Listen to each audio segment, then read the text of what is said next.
All right, now let's do some trading and welcome in Alan Nuckman, Chief Market Strategist at bullseyeoption.com. Alan, before we get into your trade, want to get your thought on the market selling this morning. What's priced in? Additional Fed rate hikes we know, but you think that a recession's priced in at this point?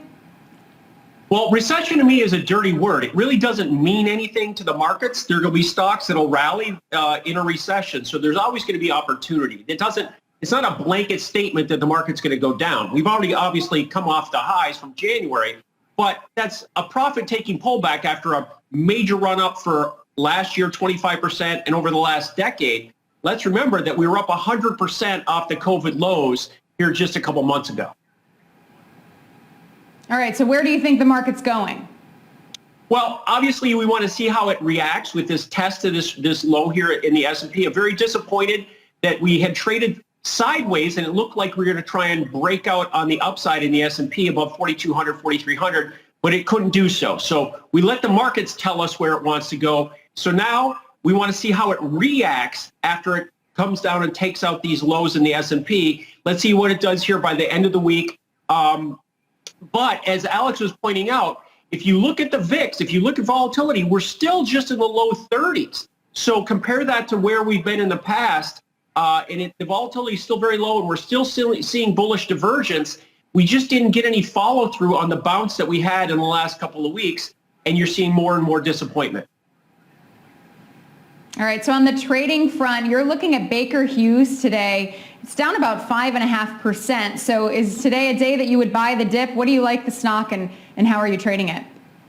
Well, it's not new for me to say buy low, and so this is a sector that's been super strong. So it's kind of getting caught up in the macro market here today. So if you look at this, and on this show we've talked about Schlumberger, British Petroleum, we've talked about Marathon Oil, so that have all been good opportunities. So this is another that is a stock that's 10% off its highs, but it's still up 300% from its 2020 lows.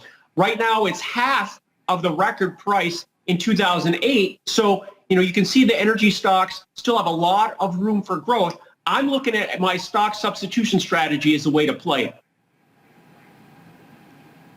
So can you talk to us a little bit more about that trade, and just in terms of how long you'd be bullish, Alan, how high does energy need to go, or oil need to go, for you to think that the energy trade has room to run? Well, I'm not smart enough to figure out when the energy trade is going to turn, and it's a strong trend. And even here, the market, the crude oil was down about $1 or so when the market's selling off, where we're hanging around this 120 level. And if you remember, in 2008, I was a trader that, when we hit the 150 level in crude, but if you adjust that 150 for inflation, because again, that was many years ago, crude would have to get to $200 a barrel. So there's still a lot more upside in these energy stocks. Now, this stock in particular has been trading between 20 and 40 for the last year. So 30 is a midpoint to support to lean on. And it's also been trading between 30 and 40 here recently for the last couple of months. So a breakout of the 40 level targets 50. So I'm looking to buy an in-the-money option, a $30 call. It's got a high delta, meaning it's going to act like the stock. And the option has 4 months of time for development. So there's plenty of time for good things to happen. And this particular option is $75 more expensive than September. So when in doubt, like you said, buy more time for good things to happen, and let's see how crude oil reacts over the next coming weeks and coming months. All right, it's down 5.6% today. Alan Nuckman, Chief Market Strategist, bullseyeoption.com. Thanks so much for that trade and for your insights. Thanks a lot.